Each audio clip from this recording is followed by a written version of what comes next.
Hi, everybody. This is Martha Creek, marthacreek.com to contact me. There's also 150 videos, 150 podcasts, all sorts of things over there you're welcome to. They're free. And I have a very impassioned desire and vision to get empowered teachings to the whole of the planet. And that's what they're offered for. So if you can use them in any way, teach them, preach them, hand them out, duplicate them, lift them up, join me as a co-inspirator to get empowered teachings to the whole of the planet. I'm also here on a mission for my life to serve those who serve those who are serving. So this is an honor today to bring this mentoring moment with Martha, and a dear friend and colleague, Reverend Elizabeth Mora, is here with me. We have known each other several years in various iterations of ministry, 2 or 3 different physical ministries and healthy congregational training, and then her coming over to see me when I'd go into New York when she lived in New Jersey, and all sorts of things. So thank you very much, Elizabeth, for saying yes to this. You're one of my, the people I'm having on this podcast and in this series are people that mean a lot to me and that I believe live life on purpose, that live life with a purpose. And this morning, somebody reminded me, yeah, it's because you're wanting to meet with people that get something done. And I thought, well, that's true too. Yeah. I'm generally about people that are about something. So I'm about something, and I want to be hanging out with people and lifting up people that are about something. Mm-hmm. And this doesn't mean that we're creating all the time. We're not in spring all the time. We're not fruitful all the time. But even if we're going through something, we're growing through something. And somebody told me this week, and I have no idea if it's true or not, that Charles Fillmore often asks the question, what are you working on? And it really struck me because I'm a WORKer. I'm a worker, and I want to be about something and creating something. And I was called this week an instigator on one of the interviews. And I thought, it's true as can be. It's true as can be. So I want then to open this up with you, honey. Thank you for being here, for taking the time and to see what you want to bring about. Like, what would your message be? I even think about this. Who knows what's going to become of this podcast? It could be being listened to 2,000 years from now. And what would our message be for humanity? What's our message from our own heart, from our placement here? And I know that you have a special affinity for things that bring elements of joy to you, especially things that make your tail wag. So say more about that, or start anywhere you want to here with this, honey, with what message you want to bring in. I think that this quote from Charles Fillmore is fantastic, and I hadn't heard it. I love that you study it for years and years and you'll still get this gem. What you working on? And my first thought when you said that was, I'm working on myself. I think since I was conscious, I've been working on myself. And over the years, the good news is that that's changed from thinking there's something wrong with me that needs to be fixed to, I just love to continue to grow and to learn and, oh, how could I tweak that? And then when I tire myself out, I just go, oh, I don't need to fix it. I don't need to change anything. I'm just going to sit right here. And finding that flow of making it fun. But I do remember, being the worker in me, because I guess this sort of has been my life's work. It's been me. Some difficult things in childhood, which I don't need to go into. As a matter of fact, I was just on a call with Martha couple hours ago, and we were invited to forgive and let go of something.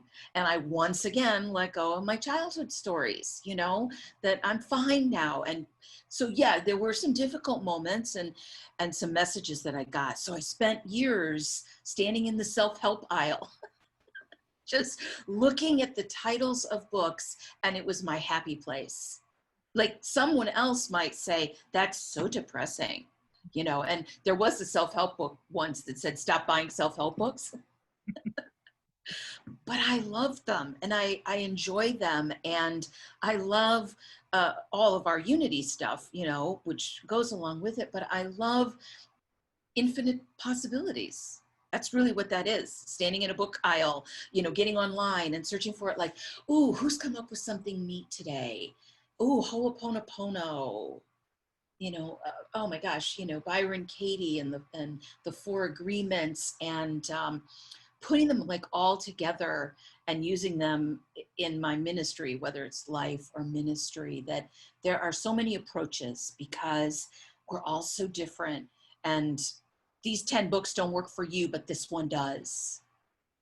And that if we can find a hold of that thing that sparks us, that makes our tail wag, that gets us excited about anything in life, not just self-improvement, but anything, that now we've created joy. Now I'm happier. We were on a call. I was on a call yesterday. Our board members asked us during fellowship, what is something that you did when you were 5 years old that you remember that brought you joy? And she's one who loves your tail wag idea. Do something that makes your tail wag every day. And we were talking about playing freeze tag and flashlight tag and being in little teeny swimming pools with ice cold water. And we were just having a blast.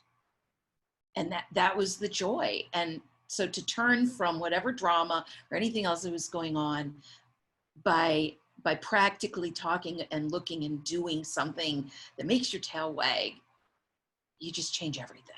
It really does, honey. And it's wonderful to see your passion about this. It's also causative. And like, I've made a radical departure from this, and I shared it on a class, not just in the last day or so, and maybe at one of the Sunday talks, that I spent years presenting publicly with coaches and academics from Georgetown and family systems theory and healthy congregations training, proof and proof and proof and proof of how dysfunctional my family was. And one day, in one of those genogram exercises, and me standing up, drawing and speaking and going into this again, I had a conversion. That day, it was just enough of that. So from that day forward, when I present, I'm going to present on how functional my family was, how functional my childhood was. And albeit there was boogers, there was some tense and traumatic moments, and nothing like what other people have lived through. Well, heck no. And so the power of the and in there. So it became a radical shift of consciousness that says, I've done enough of that other. Now I'm going to grow the evidence for how well they did, for how well I did. And even if I can just start with, they taught me how to do it, or they taught me how not to. Yeah. And it shifted many, many things, honey. So this power of unloading that again, the power of shifting that around and going into that, because my tail will not wag. My tail does not wag when I'm stuck in that old conclusion. So, and I feel it really powerfully this week when you, again, just an hour ago or two, when you said, what is it that you've had just enough of? And that was the same issue that came up for me. And, and it's been a process. I don't know that you can do that just like that once, because we all have our stories about our childhood, I mean, I don't know too many people that just say, oh yeah, it was all great, whatever. And then I was at a gathering with a small group of women, and we got to telling life stories. And it's the old, if everybody put their troubles in one pile, you would pick up your own troubles because you've heard them. And almost every one of the other women was beaten and whipped, growing up. That my mom spanked me once, and so I was just humbled by what stories I heard. And so it's been building of, yeah, and I've overcome whatever messages I got, and that's part of the journey, I think. And I felt a new level of release when you asked it. Good. You know, like I kept kind of looking, my eyes were closed, and I'm like, wait, is there something? Is there something I still have to grab onto? And there was just nothing. There was no, and so the only reason that I now even want to mention it is just to say, like, I'm like all of you, you know, hey, I had the boogers of childhood. You know, just a simple statement is all to say I lived a, maybe it's just I lived a childhood like all y'all did. Yes. I Yeah. lived a childhood. Yes. I got my feelings hurt. Somebody told me I was stupid. You know, the kids wouldn't play with me. You name it. Yes. It was included, which is the real mastery of this, I think, honey, that it was all included. So I didn't get hit the way you got hit. I didn't get said to you what you got said to, but I got said to something that hurt my feelings, that left me feeling like I don't have safety, power, or value. Yeah. So then the traumatic response of that. And then it said, and just this week I heard somebody say, if you've been out of your parents' house for 10 years, it's your it Get over it. A little bit of get over it. I know, I know. And I go back and forth, you know, I do struggle with that, you know, what we know about trauma, and when what we're learning about trauma all the time, you know, that the importance of, from my understanding, and I'm no trauma expert, but telling the story and how you tell the story, or more importantly, how someone hears the story. And that it's changed, you know, over the years, where tell the story over and over and over and over and over again, and then nope, that's not actually working. But is it heard, and is it validated, and you're honored, and then you know, yeah, that was traumatic, and now where do we go? And again, I'm not an expert, I wouldn't do it, but things like, you know, brain spotting and tapping and EMDR, for the treatment of that trauma,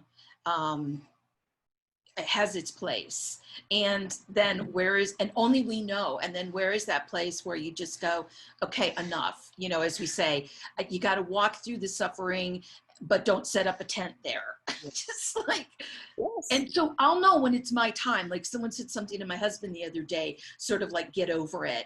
And that was hurtful. You know, like, he did not appreciate that. It's like, he'll know when he is ready to get on over that. Well, I think that's a very valid point here. So let's speak a little bit about it. So the get over it is not for another person. Nope. The get over it is for me. That's it. It's only for me to get over that they're not getting over it. Yes, the getting over is now yours. Yeah, if you're uncomfortable with it. So that get over it advice is got to be internalized and to be embodied. But you really hit on something there too. So whoever wants your husband to get over something that belongs to them, and naturally it's going to be hurtful to him, versus I'll get over it on my own timing. And I don't want to get any more friendly with suffering, any more in relationship with suffering. I want to like undo that and grow through it to the degree that I can. And we claim we don't want suffering, but we keep inflicting a lot of suffering on ourselves too, without even awareness that we have another option about this. Yeah. And you had another point about we don't have to embody this, that we can say I had a childhood and there was boogers in there. Of course there was hurts, this disappointment, sadness, grief, loss, despair, fright, terror, panic, everything under the sun, alpha to omega. And it's part of human learning processes. You know, Martha, it's not the childhood, it's the story that we're told about childhood. Yes, mythical. Mythical. You had loving parents, you loved your brother, you all your needs were met. Like, that's the thing. And sometimes when I talk about that, and it's a tricky thing when someone's going through something, whether realizing that everyone's going through it, the human existence is helpful, and sometimes, you know, I don't want to hear that. And it's not that anyone's suffering is more or less, but your words of the human condition. Like, and some people, they don't believe it even. Like, I will share this with people often in counseling, well, if it's any, help to know how many folks are struggling with loneliness right now, let's say, during what we're going through or whatever it is, to know that this seems to be the path of 90% of us or whatever, and I had a friend who I always thought had the best childhood. I had never heard her tell a story about anybody or anything like that. And I've known her for 40 some years. And then just recently she shared a couple of things. And I was like, oh, there it is. The one person I thought had it perfect. There were challenges there. There's been a couple divorces, so hey, and so without that story now, it's funny. It's almost funny. Yes. Well, and more so, honey, that we can be, whether we're amused about it or not, we can be definitely more amazed about it and just how ordinary. I thought it was special. I remember a therapist years ago. I was going on and on about my life. And she stopped me and she said, what exactly is so awful about your life? but, and then I kind of had to go, oh, okay, you're right. It's not that bad. But she, sometimes that's what I need. What you need is just that Yeah. zinger. Yeah. Well, say more about that.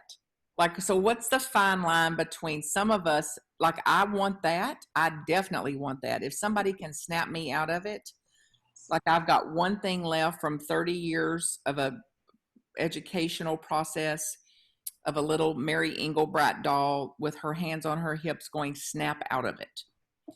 And that's what I want to do for myself. And I want to do so compassionately for myself.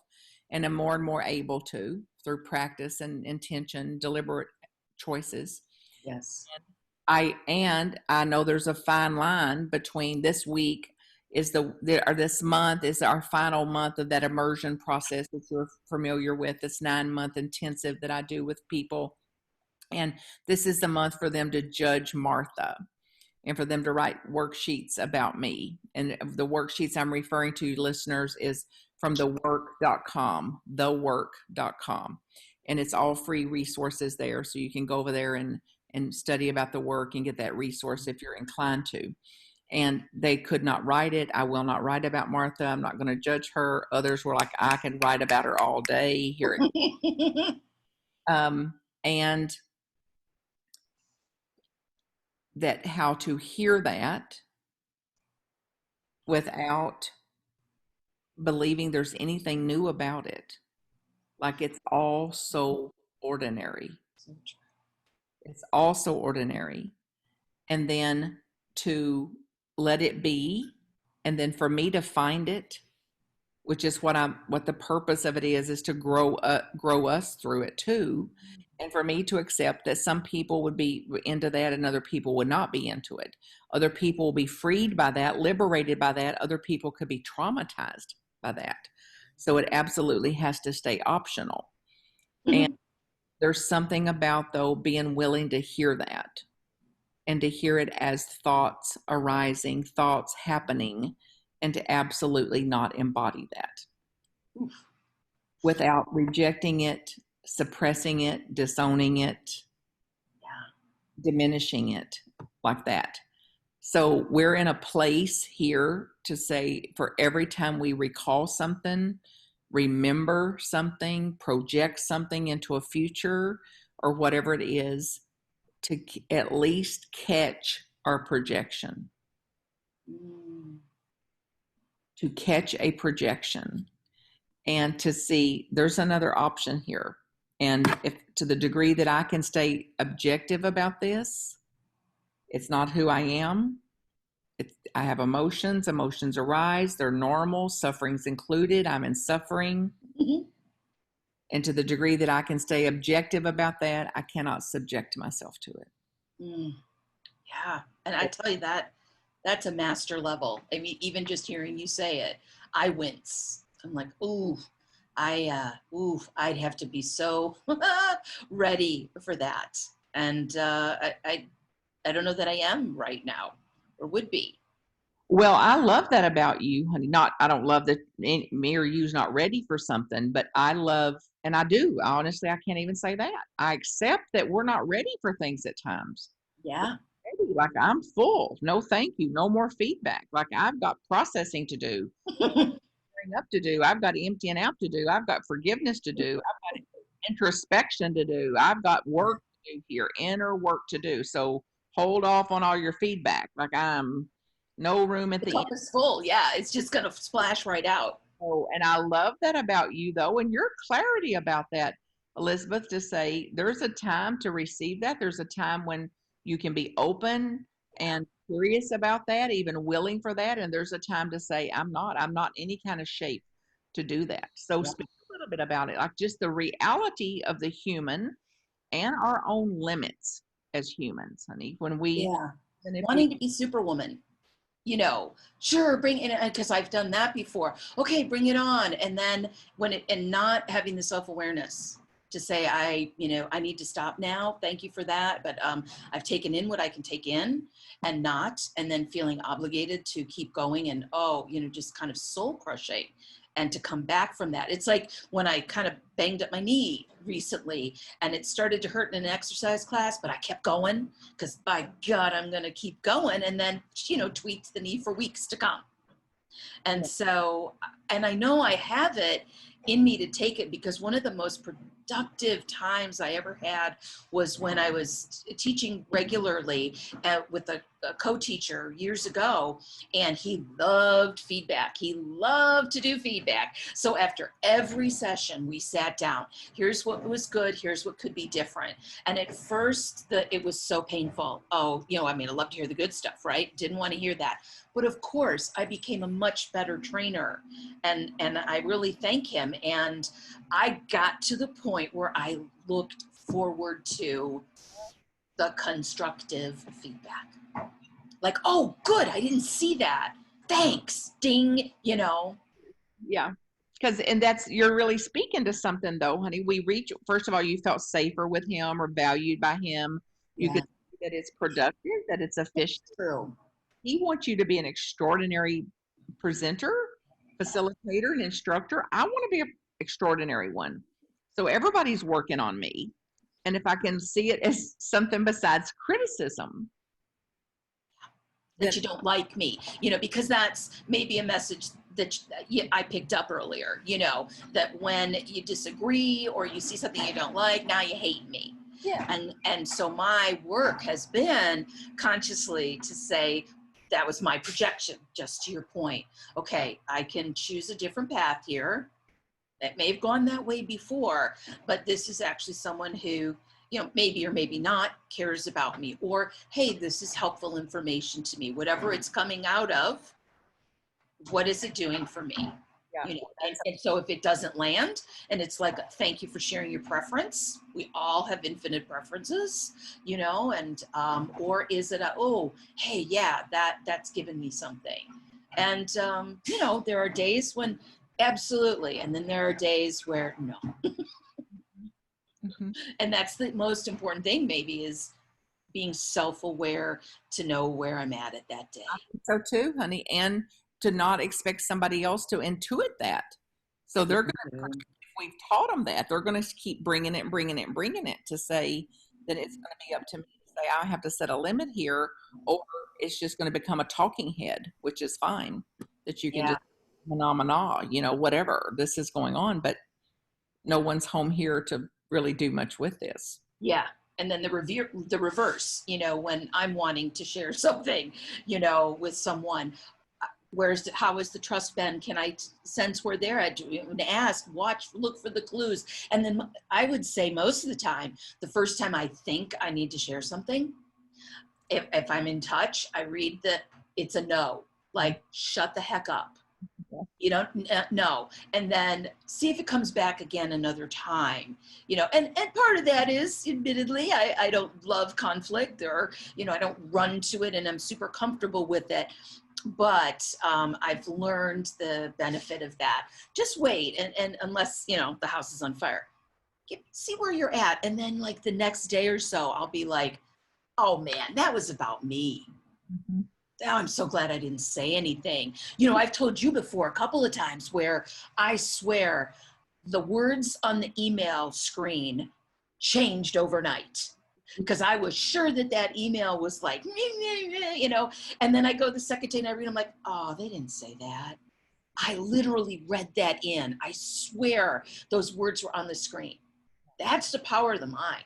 It is, honey. And the consequences of not having practicing what you're describing, which is very masterful. You need to have enough discernment in there to say, I've got to put a pause in there and I've got to get myself right before I fire off an email in response to this, or before I fire off a text, or even pick up the phone or stomp on over there or whatever else. Like, I've got to like clear this up and get myself on a more solid ground about this.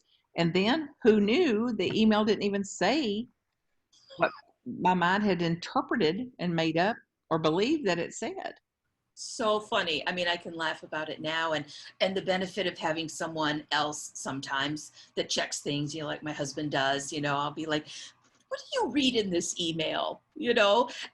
And he'd be like, well, no, it doesn't sound like that to me. Oh, okay, it's coming through my lens. What, you know, boop, what lens is here? I'm Yes, so grateful, you know, that's for master. that. I need to run that by to get a broader perspective. Like, just give me some insight, because you know darn well if we're triggered by something, or we're muddled up in it, like we're we're already tangled in there. So somebody that's not got the same emotional bind, or that's not in the emotional unit itself, can give us at least light shedding on it. Yeah. They say you're dead on straight, like And the whatever. power of the pause. You know, I mean, we've all read it 100 times. You know, don't send an email when you're angry. You know, don't even put it in an email because you'll hit send by mistake. You know, write something to, you know, and so I've something's up here. So if nothing else, just pause. You know, whatever I need to do to process. And you know, most of the time I'm getting it. Just recently, I had one where I shared it with someone else, not with the person directly. And even they were like, what is this about for you?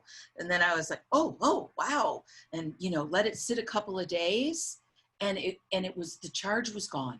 Yeah, Charge masterful. was gone. Can't even totally tell you why. And Well, that's okay. it is okay, honey, but it's like there's a big storm and then it clears. It's like we don't understand that either, you know, and it snows one day and we wear shorts the next. It's like we can't understand that either. And which one of my questions today coming into this, one of my primary spiritual practices, and more recently, so just within the last 2 years, has been accepting the mystery of it, Mm. accepting the mystery of it, and accepting the mystery of why you're doing that, and why you are doing that, and why you think that, and why you think that, and how we could be raised in the same house and be polarized, so polarized, eating the same food. And Yeah, it's freeing when you can get there, isn't it? Because the mind, you know, you're taught that if you think hard enough, if I think hard enough, I'll eventually figure it out. no, absolutely not, honey. You And get old enough and you realize some of this is age. Some of it, I am so grateful that I'm a little bit older now. That, oh, yeah, there's stuff that no amount of reading and thinking. yes, honey. Yeah. So all those self-help books. Yes, Yes, they're a blessing and a curse. And that's the truth of everything. absolutely. Absolutely. But to understand that, honey, leaves us in less of a messy middle. Yes. But it is. And my, you know, as we're talking, I didn't mention it specifically, but my combination of unity and Buddhism, you know, that the teaching that there is suffering, it's a normal part of life, which isn't overtly, you know, brought out in unity. You have to kind of dig and come at it backwards. That's what I love about Buddhism. And I found it a very joyful teaching. And the first time I heard it, I didn't want to hear it. I thought it was the worst thing I'd ever heard. Why would anyone be a Buddhist when the first noble truth is life is suffering, which isn't the best translation? I'm so grateful for it, you know, again, because all I thought was that I was failing. If I was still suffering in any way, if I was still struggling, if I still got mad at people, if I still got depressed at times, I am failing. I am not a good Unity student. And Buddhism rescued me from that. Well, amen. And whatever else, any of you listeners get rescued and get rescued today from that. Yes. And which accepts all of the learning processes and all the humanness of our process, and that all of those things about us, this worry about failure, worry trying to be a somebody, whatever, is included in our wholeness. Our wholeness. So it's not excluded, it is included in that. So that is the leading edge of Unity right now for me. And, you know, Robert Brummett has the book, is it Return to Wholeness, I think, and there's a few books like that. And I'm so grateful for that word, you know, wholeness, that we take in all of it. Mhm. And it's still a journey, you know, you hear all different messages, you know, and my message is not like, we'll just keep thinking positively, you know, and we'll overcome that error thought of yours.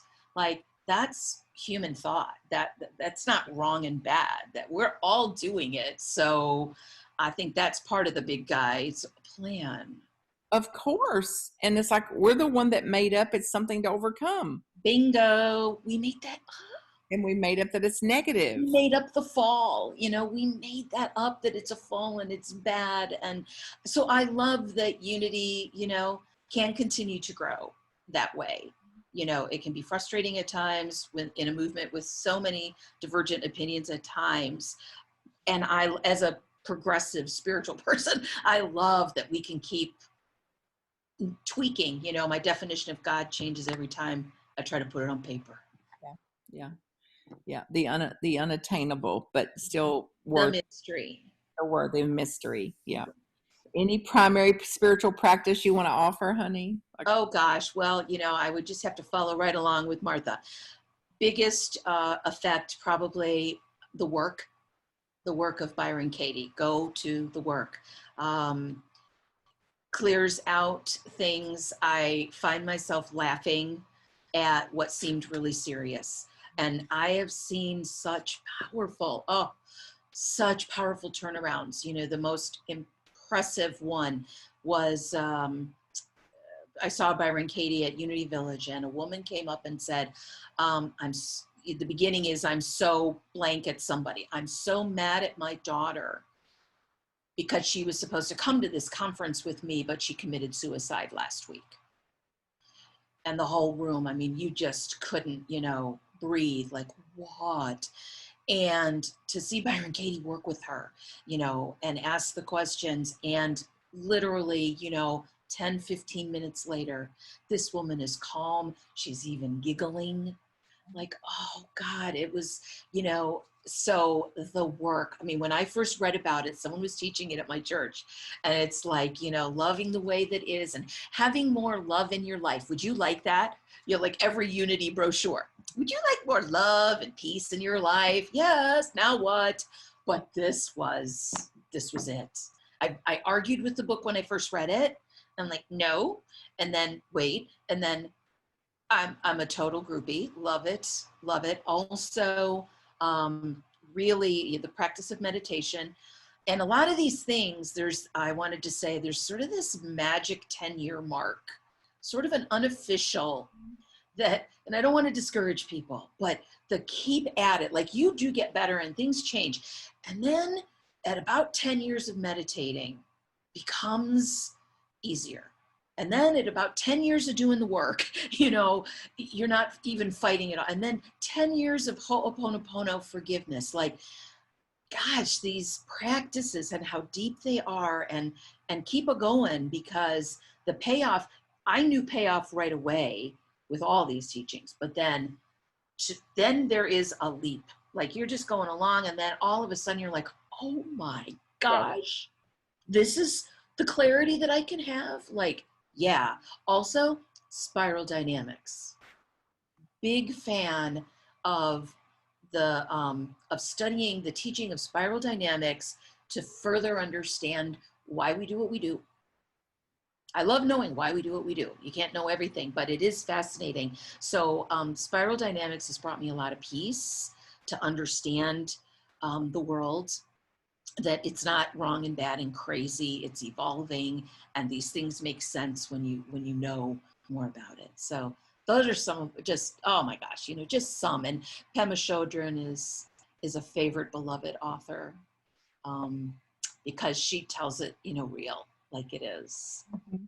And And these are elders. I mean, these oh, folks, let's hope they're around on the planet a long time, but their mama would say not spring chickens anymore. So yeah, these teachings, the teachings will be around for millennia, but these teachers, it's you have your own choice, and whatever, if you've got a teacher, Godspeed. If you're listening, and carry on with your teacher. The point here is to stay the course and to know that it is ever evolving. And that's so beautiful to hear that, honey. I remember somebody saying about yoga when I first experienced yoga, that you do yes, yoga for 10 years, you don't even have a clue about yoga.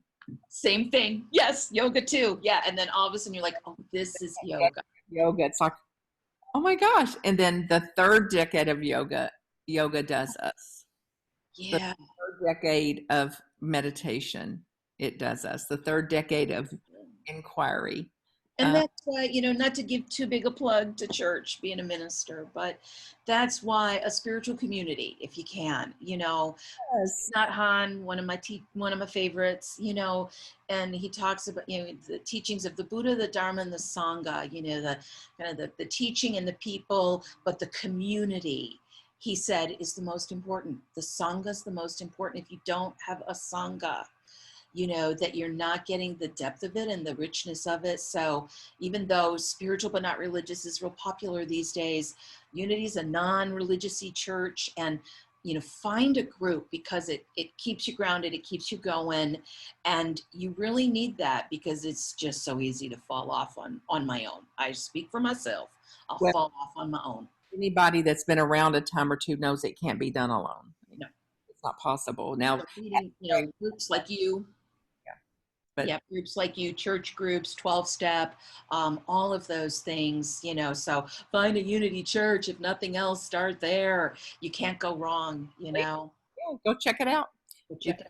Lily's here, and you've got plenty of options now about checking them out. So That's right. We're all online. Unity Northwest Church. I'm there every Sunday. and truly, I'm joking, but I'm not, because please come and these things we've just talked about, like, hear about them every week, get on that schedule. And it's like more and more you're like, oh, that's right, that feels good. And then throughout your week, it'll start popping up, and you'll have options that you didn't realize you had before, to how to react to things.